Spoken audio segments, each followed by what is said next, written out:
Hey, what's up? SequHD here, and here I have an iPhone XS Max running an operating system that will be the next big push towards the next generation of iOS, which was unveiled about a month ago at WWDC. And in this video, I'm going to be showing you the top 5 exciting changes coming to iOS.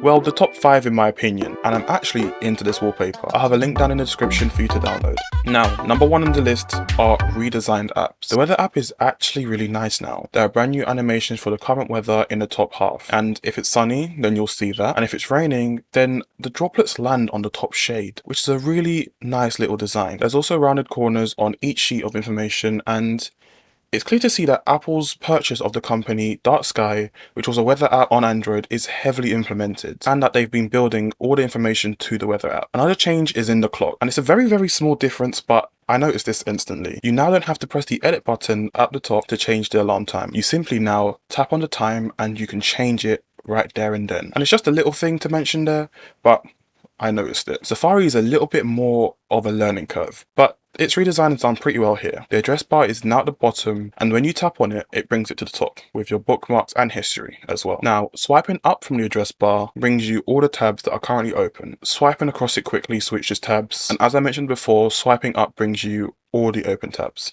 Apple Maps first off has a new redesigned icon which leads you to a more detailed map, which Apple Maps has been catching up to Google Maps, which I've recently moved away from, but by persistently adding new features and is now pretty close to being what people would actually want to use now, and is interesting. So there are a lot more details on the map and a lot more 3D renders of various different places, buildings and landmarks, which in cities is where you're going to see this first. For example, in London, places like the Shard are a bit more refined, and stations such as Waterloo Station shows some of the tracks. Trafalgar Square and the London Eye are highly detailed, which is really cool to see. And also a very small helpful feature is now that there are directional arrows in the direction of movement of traffic, which helps you know where to go, but the experience is still being built and is something that you're gonna have to wait for to be fully done by Apple. Alright, feature number 2 is FaceTime. Now, it does fall under the redesigned app category, but there's a lot more under the hood and a lot more changes, so why not? So there's a new grid view which displays more faces on the screen, which is neat,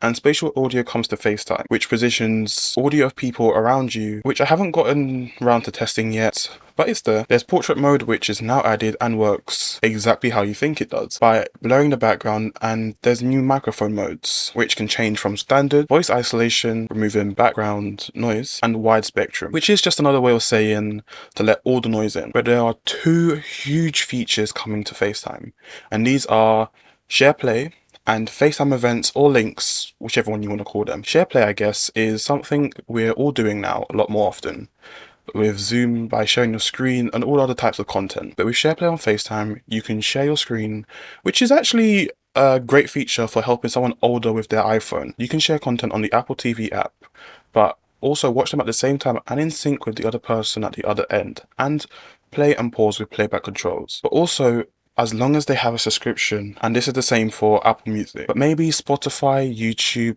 and maybe Netflix will be added, but maybe, so yeah. The second feature is FaceTime links or events. So you can create an event within FaceTime and send a link to anyone. But the reason why this is a big feature is you can send these links to anyone on Windows, Android, and Linux users. They can join within their web browser, and the feature is in beta, but works pretty well. And maybe is a step in the direction of FaceTime being on Android, but who knows. Feature number 3 is live text, and this is something that's really smart and seen before, but now really cool. You can now take any text in photos and it will recognize it. Select and copy and paste them anywhere. This also works in the camera app too, and some apps support this feature as well. Let me show you how it works. All you have to do is open up the camera app and place any text in front of it. And if you look carefully, in the bottom right corner, you'll see this icon. Tap on it and you can copy the whole text or select a certain part, copy and paste, or even translate on the spot. And this is really cool. Another way to use it is in photos. Just hold over any text, select and copy or translate, look up and share right there and then. Feature number 4 is a change in notifications. Now, notifications have a new look and feel to them. Apple keeping the rounding corners thing going on here, and notifications are a lot smarter, bringing up the most important messages and notifications to the top of the notification shade. and a new feature called Notification Summary, which you can set a time, or in the mornings, all your notifications would be bundled up in a really nice style, so you can catch all up with your day. Now, the last feature is focus modes, where you can set custom modes which each individually have different functions. The basic modes are do not disturb and sleep, but personal and work needs to be set up. In sleep mode, the screen dims and the wallpaper is a lot darker. Do not disturb is activated, and if you set an alarm, it will be displayed on the lock screen, which is just nice to have as a feature. And Apple knows that you'll probably have a Mac or an iPad or even an Apple Watch, so when you activate it on your iPhone, you've done it throughout the whole ecosystem. And the thing is, it just works. So of course, there's a lot more features than the 5 that I've mentioned in iOS 15, such as improved Siri suggestions, more metadata in photos, and much more offline Siri commands. But these are the ones which I think are the most important or the biggest changes that you'll notice pretty much right away. And really and truly, I'm really liking iOS 15. So thanks for watching this video, and make sure you subscribe to the channel to get notified on videos I do about phones, laptops, pretty much all tech reviews, and any tech that you might want to purchase. I do features videos and software reviews. But apart from that, I will see you guys in the next one. Have a great day.